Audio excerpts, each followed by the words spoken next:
Welcome to PrimeScoreX. In this SIE lesson, we are studying private placements and exempt offerings. The core idea is that private placements and exempt offerings allow securities to be offered without full public registration when conditions are met. Domain 3 is highly practical. It tests order handling, account structure, customer information, settlement, suitability, and prohibited conduct.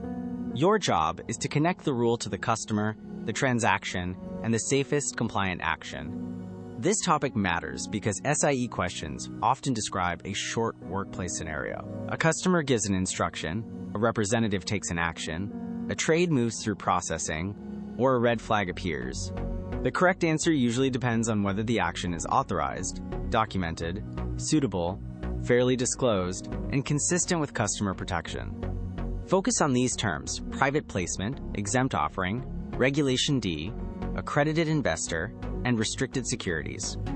The exam may use one of these terms directly, or it may describe the concept without naming it. When that happens, slow down and translate the facts into the correct vocabulary before evaluating the answer choices. Do not study private placements and exempt offerings as an isolated definition. Ask what happened first, who acted next, whether the customer authorized it, what the firm must record, and whether a supervisor or compliance department should be involved. This process view helps you avoid answers that sound convenient but violate the rule or ignore customer protection. A major Domain 3 pattern is customer protection. If an action creates confusion, risk, undisclosed conflict, improper control, misleading communication, or unauthorized activity, the safest answer is rarely to continue, as if nothing happened. Look for the response that documents, discloses, escalates, corrects, or prevents customer harm. Operational details matter. A word like trade date, settlement date, written authorization, market order, limit order, customer profile, beneficial owner, or confirmation can completely change the correct answer. SIE questions are often short, but each operational fact is there for a reason. Do not skip those details. For many Domain 3 questions, you need two checks. First, is the representative authorized to do what happened? Second, does the recommendation or action fit the customer? A trade can be technically possible, but still unsuitable. An account instruction can be logical, but still unauthorized without the correct documentation.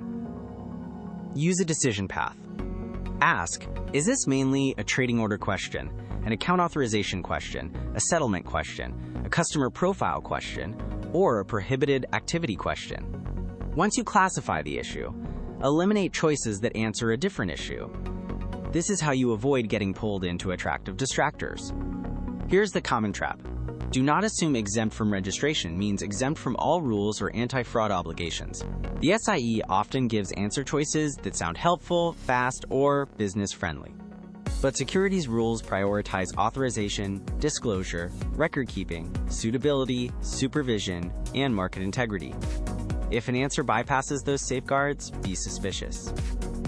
Imagine a practice question gives you a customer, an account, an instruction, and a representative action. Before looking for the answer, name the issue in your own words. Is something unauthorized? Is something unsuitable? Is information missing? Is there a red flag? Then choose the answer that best protects the customer and follows firm procedure. Use this memory cue. Exempt offering still requires rule awareness. A cue is not a replacement for understanding, but it helps you recover the logic quickly. When the exam pressure rises, use the cue to identify the rule, the action, the customer impact, and the most compliant next step. Final review. You should now be able to define private placements and exempt offerings, explain why it matters, recognize the common trap, and choose the answer that fits the scenario. That is the PrimeScoreX method. Learn the rule, connect it to customer protection, apply it to realistic stems, and review every mistake until the logic becomes automatic.